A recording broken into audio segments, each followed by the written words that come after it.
আসসালামু আলাইকুম ও রহমতুল্লাহি ওবারকাতু। সম্মানিত দর্শক, খুবই ভারাক্রান্ত হৃদয় নিয়ে হাজির হয়েছি আপনাদের কাছে। আপনারা জানেন, অল্প কিছুদিন আগে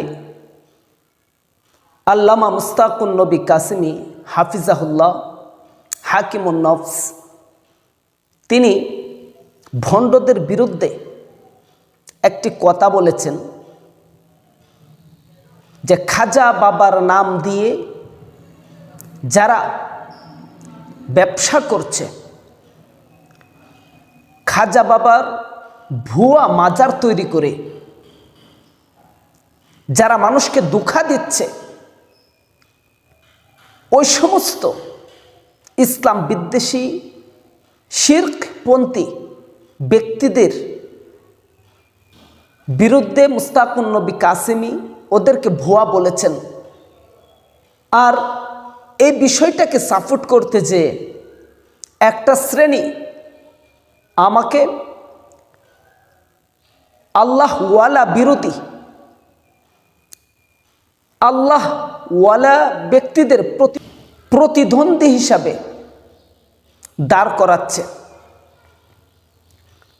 দর্শক, আজ আপনাদের সম্মুখে আরো স্পষ্টভাবে আমি একথা উল্লেখ করতে চাই যে আমি কখনোই উলামায়ে কেরাম বিরোধী ছিলাম না, এখনো নেই, ভবিষ্যতেও আমি উলামা বিরোধী থাকব না। তবে একটা হলো দরবেশ, আর কিছু তাকে দরবেশ। খাজা মঈনুদ্দিন চিশতি রহমাতুল্লাহি আলাইহি উনি যেমন সঠিক, যেই জায়গায় ওনার কবরটা রয়েছে, মাজারটা রয়েছে, সেই কবরটাও ঠিক তেমন সঠিক।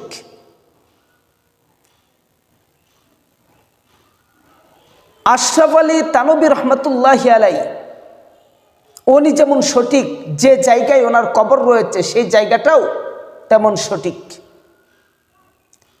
শাহজালাল ইয়ামানী রহমাতুল্লাহি আলাইহি উনি যেমন সঠিক, যে জায়গায় ওনার কবর রয়েছে সেই কবরটাও তেমন সঠিক।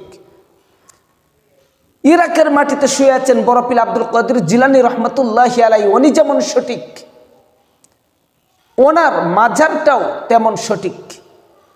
তবে ইরাকে শুয়ে আছেন আব্দুল কাদের জিলানী, এখন আপনি যদি বলেন যে আব্দুল কাদের জিলানী শুয়ে আছেন আমার বাংলাদেশে, তাহলে এটা কি ভুয়া না সত্য? এটা প্রশ্ন রইল আপনাদের কাছে। আপনারা অবশ্যই কমেন্ট বক্সে এর উত্তর দিয়ে যাবেন। তো যারা খাজা বাবার কবর বিভিন্ন জায়গায় বানায় লাইছে, বাংলাদেশের অনেক জায়গায় খাজা বাবার নাম দিয়ে খাজা বাবার মাজার বানিয়ে তারা ব্যবসা করছে। খাজা বাবা শুয়ে আছেন এক জায়গায়, সব জায়গায় নয়। খাজা বাবা শুয়ে আছেন এক কবরে, সব কবরে নয়। সুতরাং যারা খাজা বাবার নাম দিয়ে ব্যবসা করছে, আমি তাদের বিরুদ্ধে কথা বলেছি। আর এটা যদি হয় আমার অপরাধ, এমন অপরাধ সারা জীবন আমি করব ইনশাআল্লাহ। আমাকে কেউ রুখতে পারবে না। যদি আমার জীবন চলে যায়, যাক, আমার কোনো পরোয়া নেই, কুছ পরোয়া নেই।